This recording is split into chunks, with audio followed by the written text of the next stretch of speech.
to create a policy of how do we enforce or how do we regulate the use of city logo for some of our events. Such as, potentially Warm Up Oswego or some of those other events, is can we use the city's logo? And how do we define that and what that policy looks like? So I just wanted to kind of talk about those things. So the other thing related to fees is not just the established fees for using the bandstand and those kind of things, is if some events use fees that's charged from the police department or the fire department for additional services that's required or maybe recommended. And so the idea is, if you're going to waive fees, do you waive all of those fees, including the established fees and as well as police and fire and maybe even DPW's time if they're picking up trash and those kind of things? If you're not, then a recommendation for consideration is to maybe establish a flat fee for those that are being charged, so that way it's the flat fee, and I would recommend for consideration based on an average regular pay for everybody in that department, and whatever that structure is, you say, okay, it'll still be up to the police and fire department to say, it still needs 2 guys at 3 hours for this event, so it'll be, that rate times whatever the flat fee would be. Or it could be just a flat fee that you arbitrarily determine to be uniform across the board. And then the other aspect is, do you charge a fee for this application? If you're going to waive fees, do you charge a fee for applications in general? Could it be $150 for a fee, or could it be a $2,000 fee that incorporates everything into that discussion, including personnel time? There's a lot of points to consider and discuss, but we wanted to at least bring it to your attention, some of the progress that we've made with the guide and trying to make it user-friendly and to create a streamlined application process that starts to come to the Special Events Committee. But ultimately, we need to make a decision of who is actually going to provide the administrative services for receiving these applications, whether it be the Community Development Office, since I'm the chair, or would it be the City Clerk's Office, or somebody along those lines in terms of how we were to process this paperwork. So I just wanted to kind of bring it to your attention. I mean, we worked very hard on creating the guide and application, so I just wanted to say thank you for allowing me to speak. Thank you for that. Are there any questions or comments from the councilors? Councilor Evans? A couple of comments. First of all, thank you to you and your committee for putting this together. The package is beautiful, quite frankly. I think probably won't come as a great surprise to anybody in this room, but I think it's a long time coming in terms of having some sort of process in place for the city to be able to gather information for folks wishing to use city parks, city services, those sorts of things. For those who have been in the audience a while, I mean, we tend to get requests for park use or those sorts of things for some very large events with little to no detail attached to them. We're just kind of approving the space. But I think many times it would be much more helpful to have a more complete picture of the particular event and what we're truly signing off onto, besides just the space itself. So, in many respects, I see this special events committee, it's just my humble opinion, functioning like a zoning board and those types of committees that have actually some power that, as a council, we have bestowed upon them to accept these applications, review these applications, approve some of them, maybe right on the spot for some things that simply, there's a lot of things that come before the council that maybe by charter, yes, we have to approve, but perhaps we need to take a look at that. And maybe some of those lower level things that are just, quite easily, we typically say yes to, and it's a 7-0 vote all the time. Maybe some of those things can be at the committee level. While there's other things that I would like to see where, if there are things that we have to vote on, we actually have an advisory opinion that's coming forward, not just it's gone through the Special Events Committee and those folks that went to the Special Events Committee are now coming before the council and having to do the same thing, or say all the same things that's already been said to the Special Events Committee. There's actually some sort of advisory opinion that's coming forward that some folks have taken the time to really look at the event, make sure the T's are crossed and the I's are dotted, the services are there, that this is true, live, and legitimate. So when we have that conversation here at the council level, we actually know that the due diligence has been done for that particular event. And I think this is probably the right time to do that. I mean, quite frankly, you know, Councilor Gosick, very passionate tonight, and his passion is rightly so, in the respect that we are a city that's up and coming. We have a lot of things that are not only going for us, but we have a lot of things to come. And I can see that more and more special events may be on the horizon in terms of folks wanting to do things in the city. And the more we have systems in place now to be able to handle those things, I think the better off we would be. So I appreciate all the work. I think there's some work that we need to do at the council level, but I would support and encourage the council to take the time to do that. And at the end of the day, I think give the tools necessary for the Special Events Committee to do the work and do their work extremely well. Thank you, Councilor. Any other comments from Council? Well, I did want to echo Councilor Edmonds' comments. You know, he and I had worked on this in the fall before you guys got involved. And I know there's a lot to it, so I do want to thank you and the members of your committee. We didn't put as much effort as you did in it, but I know that this is an important issue. As we've discussed tonight, we are an up-and-coming city, and there hopefully will be more and more events on the horizon. And having a committee, I compare it similar to the traffic advisory committee that we have.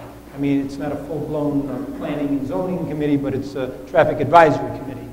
And something to that order, where it would, this process would go through there and then eventually come to the council. So I think you're right on, and I think that's the direction we should take.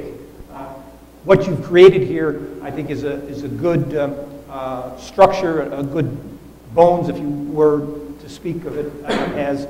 Now you need to flesh it out and put some meat on it. So I encourage you to continue and come back to the council with something a little more, so that we can take under advisement. Actually, what I took away from Justin's speech that he said he wasn't going to give, but what I took away from that was that he's really looking for us to make the recommendations on what meat we're going to put on there. And actually, I know I spoke with you about it and some of the other councilors. This is the type of thing I'd like to hold a workshop for, to take this and isolate this specific issue and make that the topic for what we're talking about. Because philosophically, we're going to debate this to death. I know Councilor Emmons and I have, went head-to-head on this several times on what we want to see paid for and not paid for by the city. And honestly, I'd like to just pull this one out and have that discussion and really take the time to finalize this, because we all agree that it's something that we want. For example, I would actually love to throw weddings to this and make that the type of thing that they can take a final action on, because then they can say, oh, you're not having it catered, you got to get your own liquor license, you got to get your own noise variance, all that stuff, so we can just stop hearing it, because we're all going to say yes every time, we know, and we're just going to tell them, we got to make sure you get your permits. All right, let's let them take final action on it, but good to go. I didn't even show up when I asked for my permission to get married in Bright Beck, so I don't really care. But yeah, so those are the type of things that I'd like to isolate out and actually have that discussion. Just have it a workshop. Public's welcome to come. Any department heads are welcome to come to that kind of thing. And I'd just sit down and have us really put something together so when we come back to committee, we know what we talked about. This is the only item that we had. So I'd love to set that up if you're inclined, or if the council's willing to do that. I think that's the type of direction I'd like to take this specific issue. I would echo Eric's statement. I appreciate that, because I think I want to defer back to the council to help guide us as a special events committee in terms of how to move forward, rather than just trying to create this arbitrary process and trying to figure this out. There's a lot of questions that you guys need to answer and evaluate as it relates to fees and those kind of things, such as, when you talk about fees, whether we use municipal services or not. I mean, one of the policies for discussion could be is maybe the city doesn't use any municipal employees and everything has to be outsourced. I mean, there's a lot of different points to discuss, and for me, I could go back to my committee and we could discuss it ad nauseum, but without direction from the council in terms of different pieces, we're just going to be no further along than we are today. So I think the responsibility relies on the council to give us better direction and guidance on how to move forward with the specific thing, because ultimately it needs to be an adoptable policy by the council. And because the last thing I want to do is, let's say, we don't adopt a policy and we still have fees, and then we do fee waivers. Here I am standing before you as the chair of the committee making a recommendation about a special event, and I'm going to say, here's the established fees, and then somebody behind me is going to say, well, wait, I want a waiver of the fees. I mean, I don't want to be caught in that position, and that's why I implore the council to help me, as well as the committee, to kind of come up with these policies that all of you can adopt, to move forward. And ultimately, what I need to figure out is, how do we move forward from here? We have a streamlined process, but ultimately, I mean, we have a couple of events that we already received information on, such as the Tri-Oswego event and the St. Patrick's Day Parade. How do we manage that, and what is that process? And I know we got to kind of play it by ear for the time being, but we need to have a process to facilitate this direction sooner rather than later. All right, thank you very much. Any other comments? Two comments. One, I appreciate Councilor Van Buren's suggestion. I think a workshop is an excellent idea. And I think I may be so bold in saying there's probably more we agree upon than we disagree on when it comes to this policy. I'm not actually against 100% total not waiving fees. I'm for a policy that's clearly spelled out and consistent, and that's consistently applied. And so I think when we get down into the actual meat and potatoes of actually being able to discuss the policy, discuss the issue, I think we're going to find that we probably agree on probably 90% of this stuff, and we just don't really realize it yet. So we just haven't had an opportunity to flush that stuff out.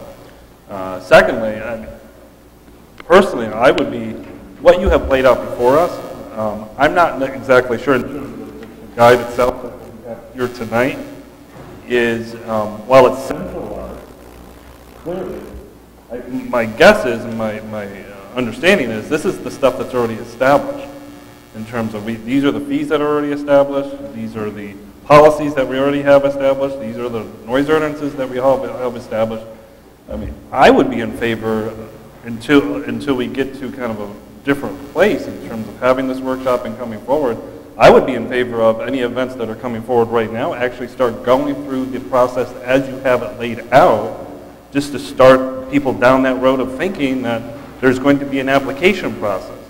Because at the end of the day, the questions you're asking, the process that you're putting folks through, are no different than what they would have to go through now, except it's just coming through one point, a central point moving forward until we get the rest of this stuff flushed out. So I don't know what the other councilmen would think about this, council members would think about this, but just given kind of what I've seen and what you've described tonight, it doesn't seem to be that what you have proposed right now here tonight for discussion, or at least what's in the packet, is outside any bounds of what we are currently asking. It's just centralized in terms of one packet.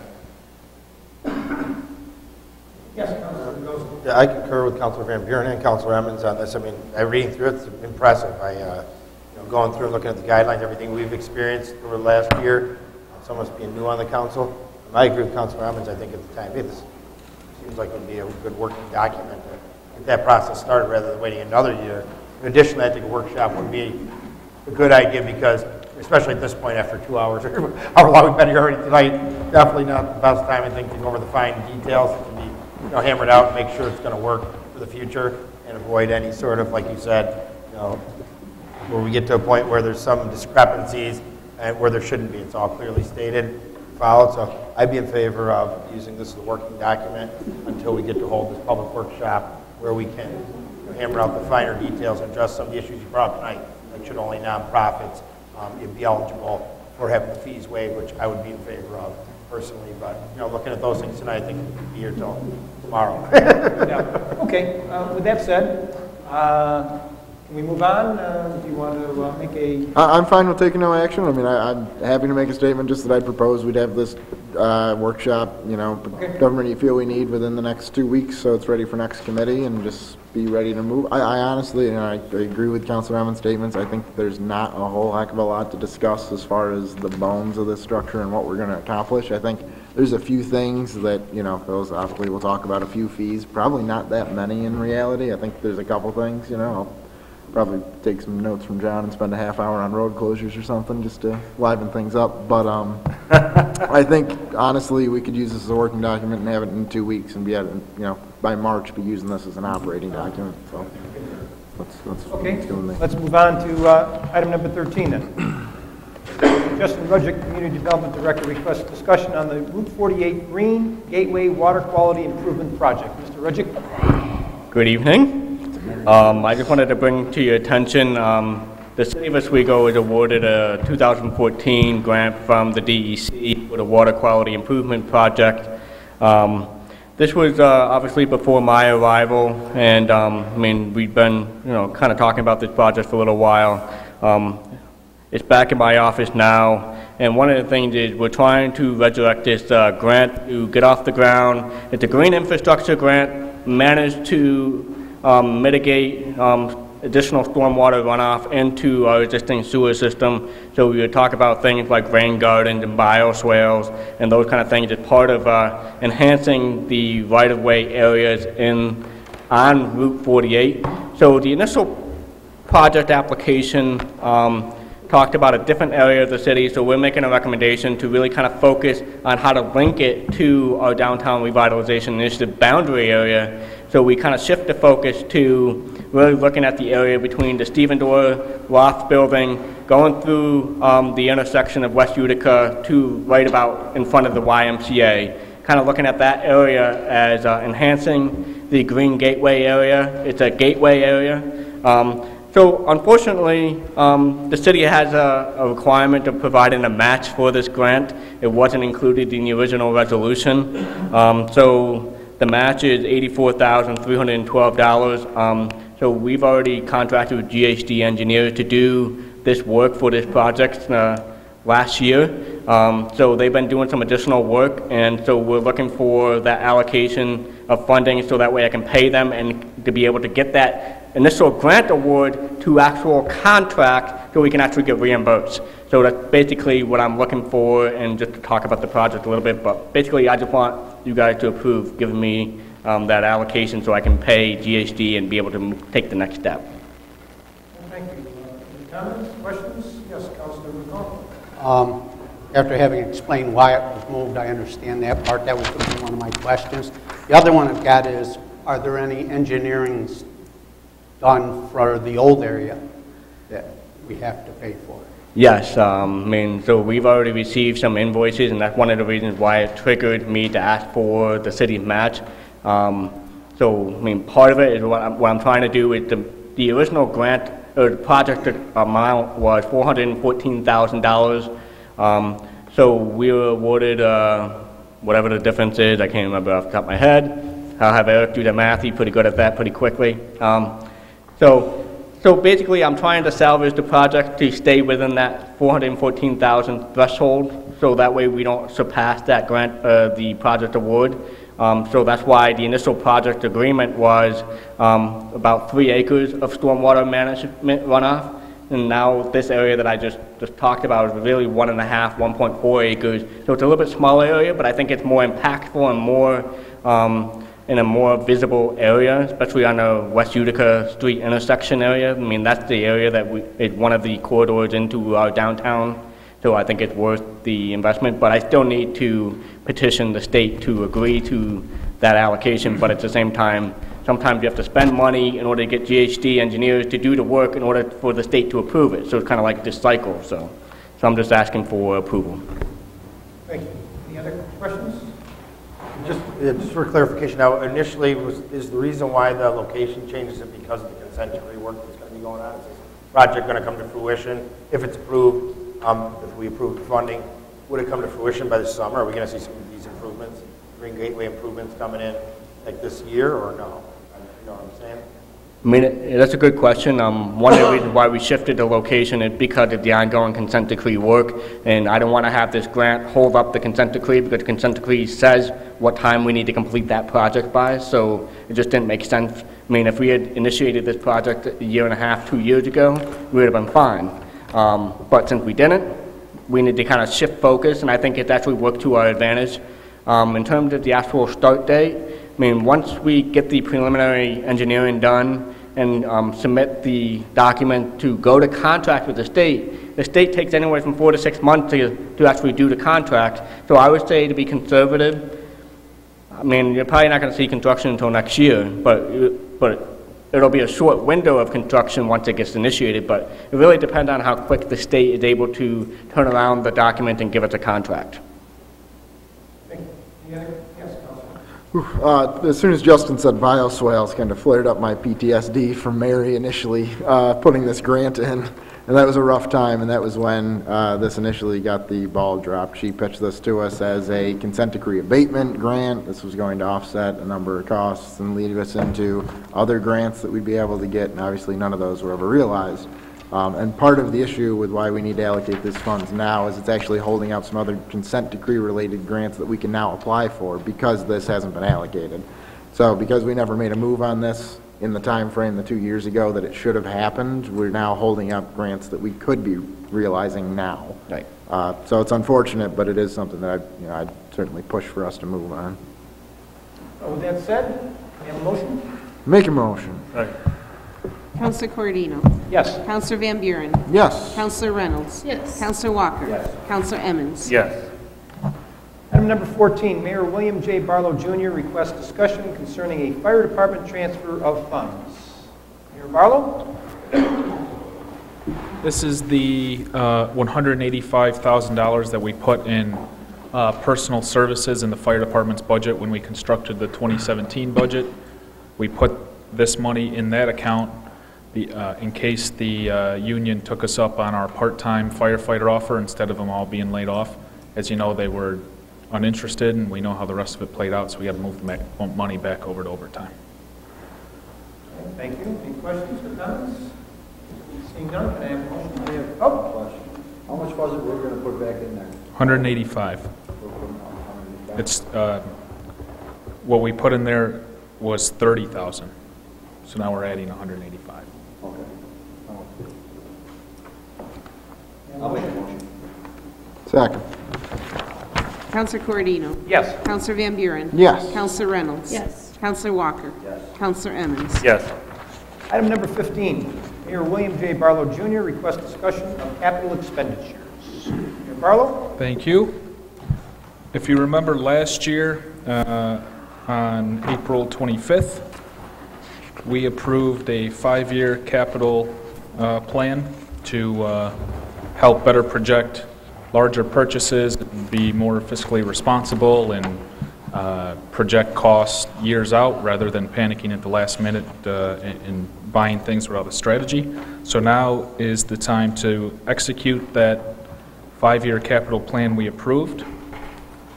So I'm bringing a proposal to borrow some money to make some of these purchases. And really all I did is I took the first 2 years of the capital plan that we voted on, took most of those items, and combined that with the list of DPW equipment that I proposed in the budget for 2017 that was taken out in order to lower the proposed tax increase. I took that list, combined it with the first 2 years of the capital plan, and came up with the list.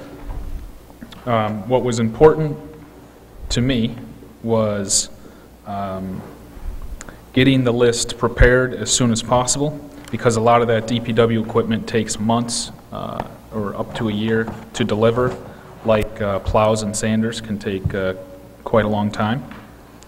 And the other part, the other part is how we can afford this, because it will factor into the city budget. Is in January of this year, we've made our last payment on the marina, which was a $590,000 a year payment to pay off, and that was the debt we had that we paid off. So that's now complete.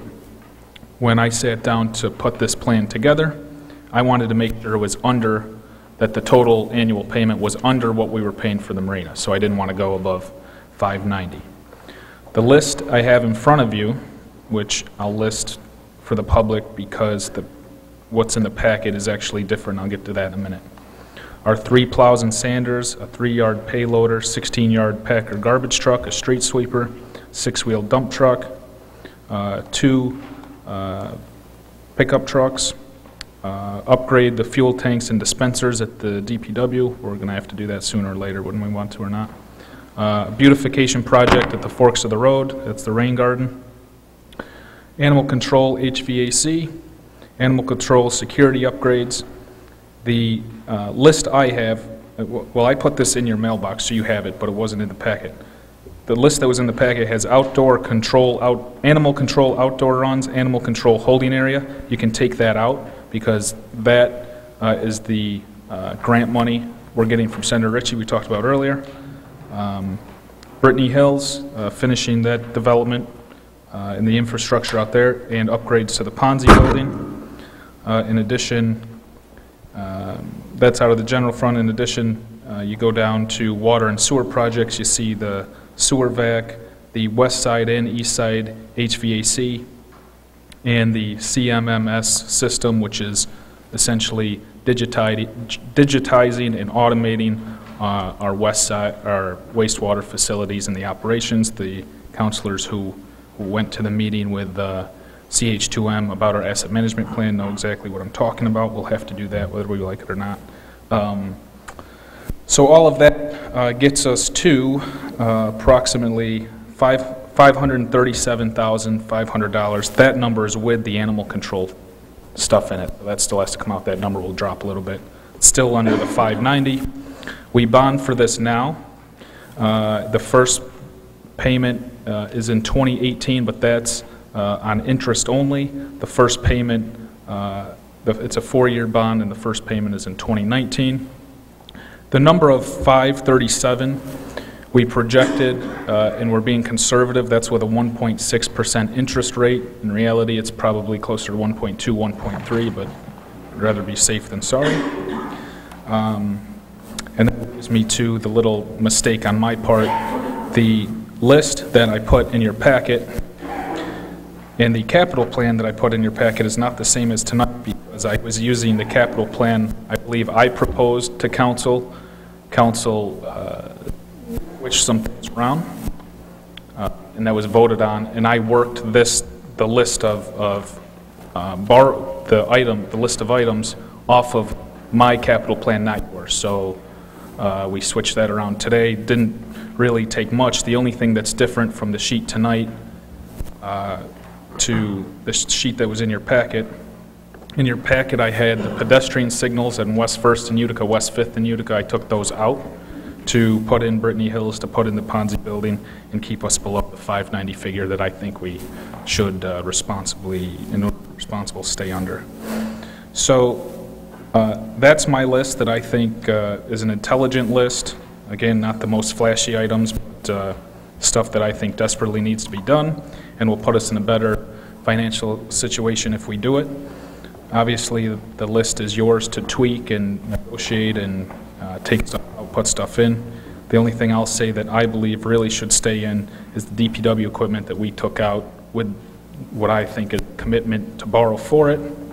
The upgrade fuel tanks I think is important. And the Brittany Hills Ponzi building, I think we put them in the capital plan we should stick with.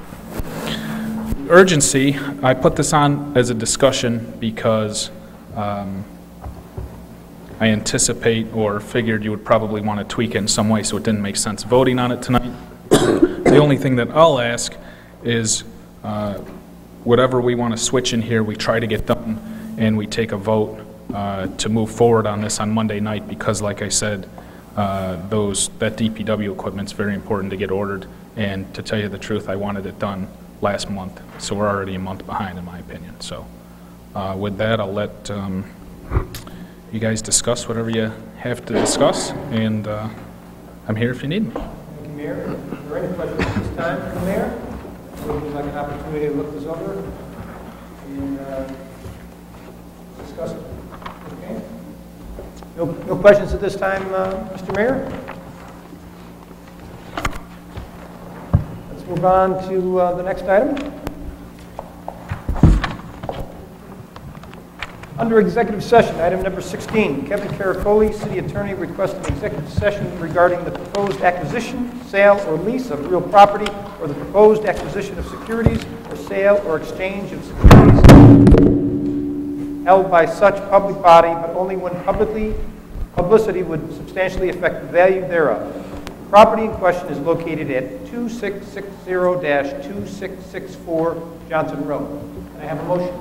Make a motion.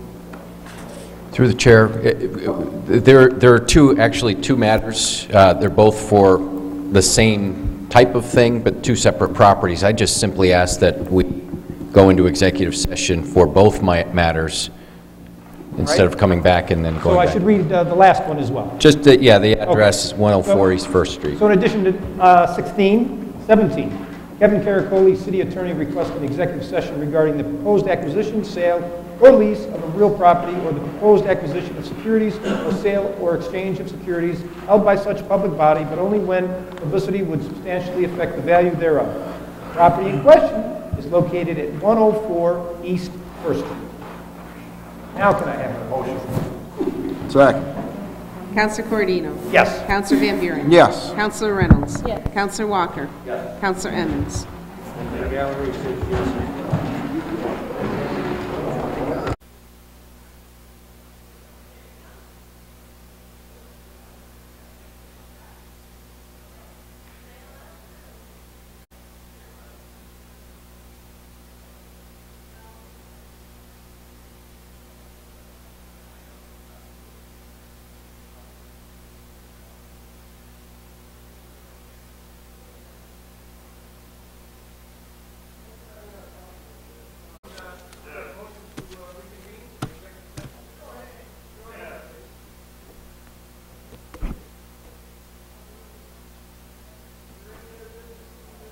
Move to adjourn.